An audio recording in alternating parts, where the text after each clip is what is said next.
time. So if you haven't been before, this is a fantastic place to learn. It's super calm waters here. It's a lovely day. It's sunny today. It's a beautiful area. So first of all, we're going to talk about what to. Ready to rock?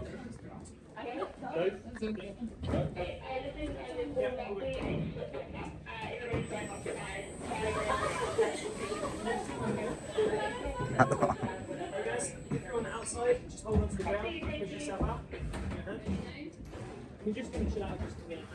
Hold on. You can go that boat. How do you know each other? We were roommates at our study abroad. Where are you studying? Norway. Oh, good. Well, she's just planned a trip here to go. No, I'm on a working holiday, and so she's visiting me. Alrighty, welcome.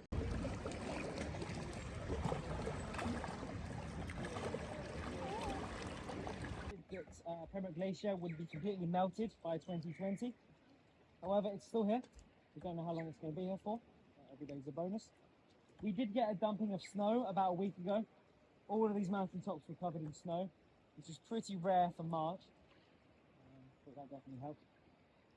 And then if you look just to the left of it, you can see a large deposit of trees just resting on the beach, on the water. That is the result of a tree avalanche. So if you look up, you can see half the mountainside is missing of trees.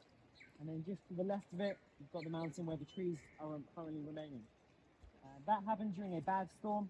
A couple of loose trees came down and it brought half the mountain down. The trees in front of us are around 250 years old. So that moss will take about 240 years for it to regrow.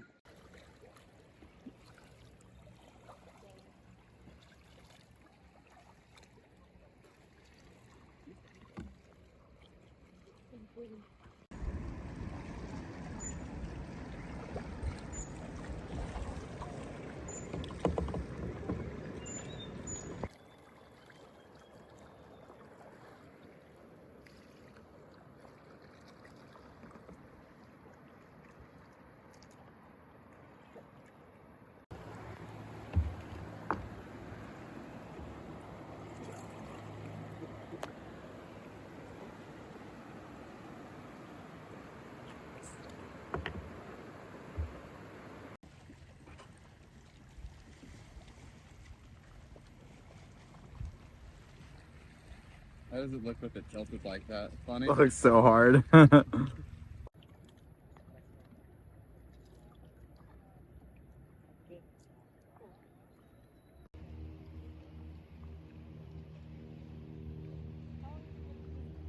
been 4 months. I've been working here about 6 years. I'm in the work.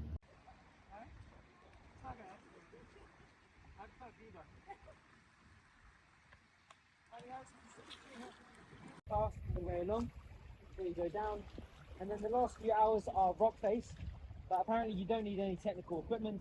It is all simple down here, and you can't see the glacier or the mountain. Yeah. It's like, sorry guys. True, yeah. And then if you're feeling brave, give it a go.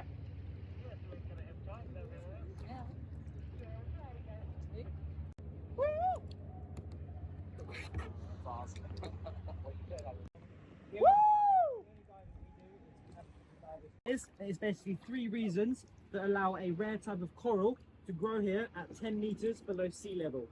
Whereas normally that coral would only grow much deeper, in between 100 to 300. So those 3 reasons are, reason 1, because of our super dark water, which I already touched upon earlier.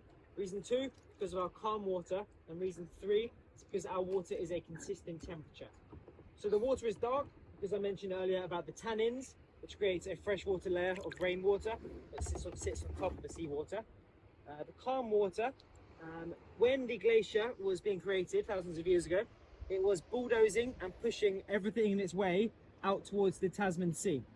There, it created an underwater barrier known as a terminal moraine. That terminal moraine is only about 20 meters deep, whereas in the middle of Milford Sound, it's about 300 meters deep.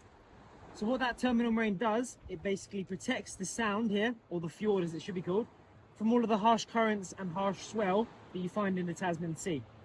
So you just went on your cruise. You probably would have realized that when you went out to the Tasman Sea, it tends to get a bit rougher and a bit rockier.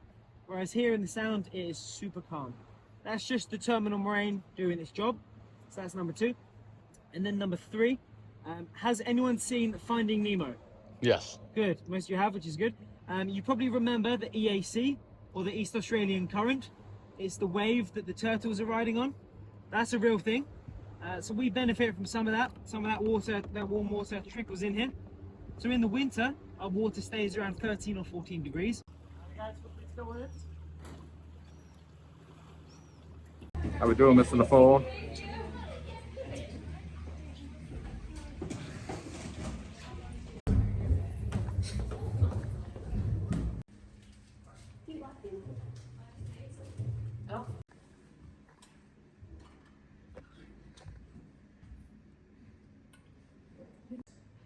And that was when the animal, the polyps,